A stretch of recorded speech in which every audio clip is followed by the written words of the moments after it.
त्याच्याबद्दल बोलण्याची या व्याख्यानमालेच्या निमित्ताने संधी मिळाली त्याबद्दल आम्हाला सर्वांचे आभार मानते. आणि मी माझ्या बोलण्याला सुरुवात करते. मी कारण माहिती देत असताना थोडा जर प्रेझेंटेशन असेल तर ते बघायला म्हणजे कळायला सोयीचं होतं या दृष्टीने मी ते केलेलं आहे. आपल्याला दिसत नसेल तर मला असं वाटतं आपण जर समोर आला तर थोडंसं जास्त बरोबर.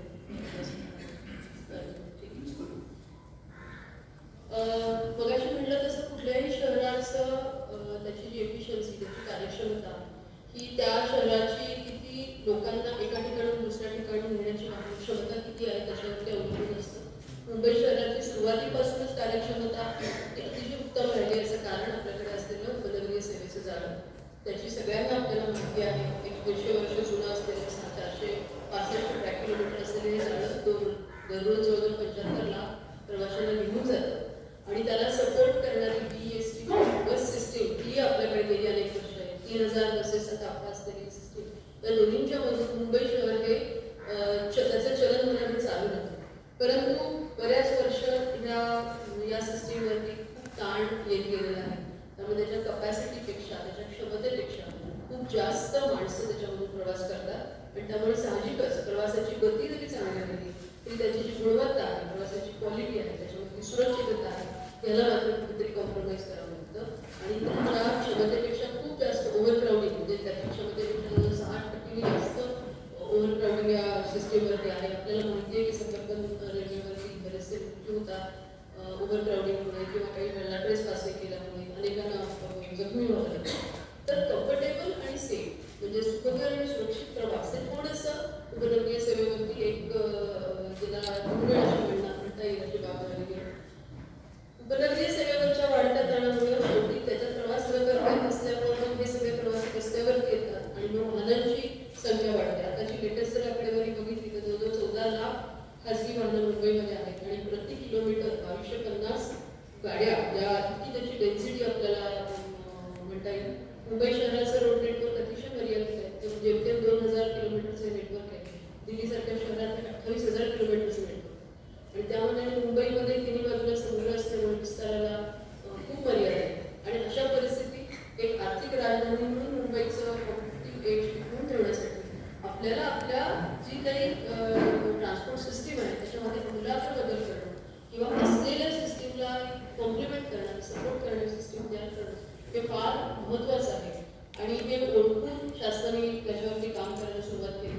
सुरुवातीला आपण रस्ते रुंदीकरणावरती eastern express highway western express highway हे सगळं तयार करण्यावरती भर केला. परंतु जेवढे रस्ते येतात तेवढीच वाहने वाढतात आणि त्यानंतर मात्र आपल्याला लक्षात आलं की केवळ उपनगरीय सेवेवर अवलंबून राहून चालणार नाही तर आपल्याला rail based mass transit system त्याची नव्याने उभी करावी लागेल आणि ती या कमी जागेमध्ये कशी उभी करायची यासाठी मग MMRDA याचं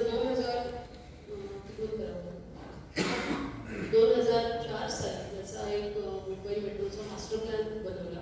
त्या मास्टर प्लॅनमध्ये थोडेफार काही बदल झालेले आहेत वगैरे करण्यात काही. परंतु तोच मास्टर प्लॅन फॉलो करत आता बऱ्याचशा प्रकल्पाची कामं सुरू होते. याच्यामध्ये आपल्याला दिसेल की जवळजवळ 14 प्लॅनमध्ये आहे जे ग्रेटर मुंबई म्हणजे मुंबई शहर आणि मुंबईच्या बाहेर मुंबई मेट्रोपॉलिटन रिजनमध्ये सुद्धा हे याचा विस्तार झालेला आहे. या 14 कॉरिडॉर जर आपण बघितले तर त्यापैकी 4 कॉरिडॉर आता सध्या कुठल्या ना कुठल्या स्वरूपात अस्तित्वात आहेत. लाईन 1 वर्सोवा अंधेरी घाटकोपर जो अतिशय उत्तम सर्व्हिस गेली अनेक वर्ष मुंबईकरांना देतात 2014ला ऑपरेट झाला. त्यानंतर लाईन 2A जे दहिसरपासून ते DN नगरपर्यंत 18 किलोमीटरचा कॉरिडॉर हा मागच्या जानेवारी 2023 मध्ये ऑपरेशनल झाला. आणि त्यानंतर अंधेरी ईस्ट टू दहिसर 16 किलोमीटरचा लाईन नंबर 7 काही ऑपरेशनल झाला.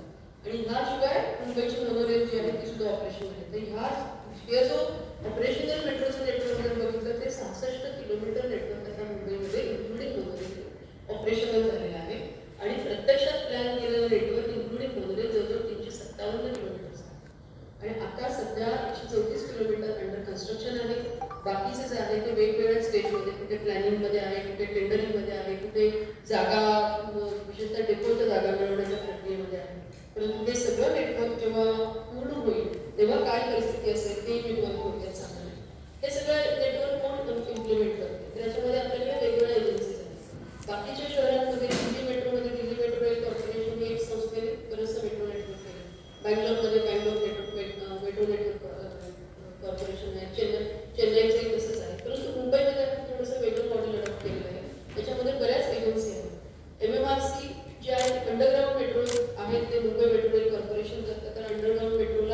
थोडा जास्त आर्थिक पाठबळ लागतं. केंद्र शासनाची सुद्धा त्याच्यामध्ये सहभाग असणं गरजेचं असतं. MMRDA हे सर्व एलिव्हेटेड लाईन्स जे आहेत त्या MMRDA करते. आतापर्यंत ऑपरेशनल केलं त्यांनी केलं. सिडको ही नवी मुंबईची मेट्रो त्यांनी कन्स्ट्रक्ट केली आणि त्याचं ऑपरेशन आता वेगळ्या यंत्रणाकडे. ह्या एक्झिक्युशन एजन्सीज झाल्या 3 आपण जर बघितल्या. ऑपरेशनल एजन्सीज त्या पुन्हा वेगळ्या वेगळ्या आहेत. MMRC हे अंडरग्राऊंड मेट्रो ऑपरेट करेल. MMRDA ची एक कंपनी आहे अजून Mumbai Maha Mumbai metro rail operation company MMMOC हे बाकीचे सगळ्या एलिव्हेटेड कॉरिडॉर ऑपरेट करत आहेत.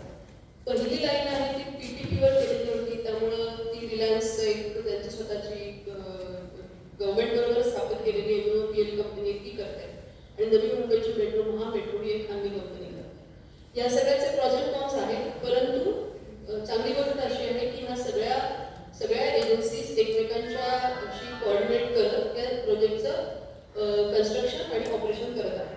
आतापर्यंत मी सांगितलं तशा metro line 1, line 7, line 2B अशी 46 किलोमीटरची मेट्रो ही ऑपरेशनल आहे. त्यात आजही 6.25 लाख लोक रोजचे प्रवास करत आहेत आणि वगैरे 20 किलोमीटर 30,000 पॅसेंजर्स त्याच्यामध्ये प्रवास करतात.